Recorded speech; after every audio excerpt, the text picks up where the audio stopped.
ఆత్మపూర్ణులైన క్రైస్తవులు ఎలా ఉంటారో గలతీ 5:22లోను, ఎఫెసీ 5:18 నుండి 6:20 వచనాలలో చూచాం.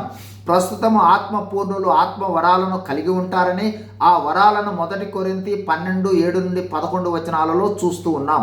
ఈ ఆత్మ వరాల్లో మొదటి 3 వరాలు అంటే 1 బుద్ధివాక్యము, 2 జ్ఞానవాక్యము, 3 విశ్వాసమును గతములో ధ్యానించాం.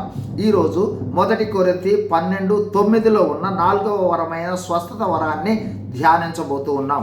ఆత్మపూర్ణులు పరిశుద్ధాత్మ ద్వారా స్వస్థత వరాన్ని పొందుకుంటారు. స్వస్థత వరము అనగా పరిశుద్ధాత్మ మానవులకు శారీరక, మానసిక, భావోద్వేగ స్వస్థతల కొరకై విశ్వాసులకు ఇచ్చిన మానవాతీత సామర్థ్యము. ఈ వరము విశ్వాసి సొంత శక్తి కాదు, దేవుని శక్తి. ఈ స్వస్థత వరము 1 మానవాతీతమైన దేవుని శక్తి అధికారము తప్ప విశ్వాసి ప్రతిభ, నైపుణ్యము కాదు. 2 స్వస్థత దేవుని వద్ద నుండి వస్తుంది. స్వస్థతను పొందుకునే వ్యక్తికి దేవుని నుండి స్వస్థత శక్తి రావటం కోసం స్వస్థత వరము కలిగిన విశ్వాసి వాహకము లేదో సాధనంగా ఉంటాడు. 3 ఈ స్వస్థత వరమునకు మూలము దేవుని ప్రేమ, దయ, వాత్సల్యము మరియు మానవుల అవసరతను బట్టి దేవుని యొక్క సహాయమే.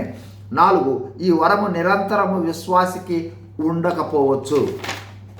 స్వస్థత వరము యొక్క దైవ ఉద్దేశములు: 1 సంఘ నిర్మాణము, సంఘ ఎదుగుదల, అభివృద్ధి, విస్తరణ. 2 దైవశక్తి మరియు అధికారాన్ని ప్రదర్శించి ప్రజలను విశ్వాసం వైపుకు ఆకర్షించటం. 3 ప్రజలు శారీరక స్వస్థతతో ప్రారంభమై ఆధ్యాత్మిక స్వస్థతలోకి వచ్చి దేవునితో లోతైన సంబంధం కలిగి ఉండటం. ఈ వరము ఎలా పనిచేస్తుంది? 1 దేవుని శక్తిపై విశ్వాసము, స్వస్థత ప్రార్థనలు చేయటం ద్వారా. 2 హస్త నిక్షేపణం అనగా తలపై చేతులుంచి ప్రార్థన చేయటం ద్వారా. 3 నూనె రాసి ప్రార్థించటం ద్వారా. 4 విశ్వాసంతో మాట్లాడే మాటల శక్తి ద్వారా. ప్రాముఖ్యంగా ఈ వరమును గురించి గ్రహించవలసినది ఏమనగా, స్వస్థత వరము నిజమైనను ప్రతి పరిస్థితిలోనూ శారీరక స్వస్థతకు హామీ కాదు. దేవుని చిత్తము, ఉద్దేశం ప్రకారము ఈ వరము విడుదలవుతూ ఉంటుంది. దేవునిదే సార్వభౌమాధికారము. ముగింపులో ఈ స్వస్థత వరము పొందుకున్న వారు దేవుని యందు భయభక్తులు కలిగి వినయ విధేయతలతో ఇతరులకు సేవ చేయటంపై దృష్టి ఉంచుట అత్యవసరం. God bless you. Thank you.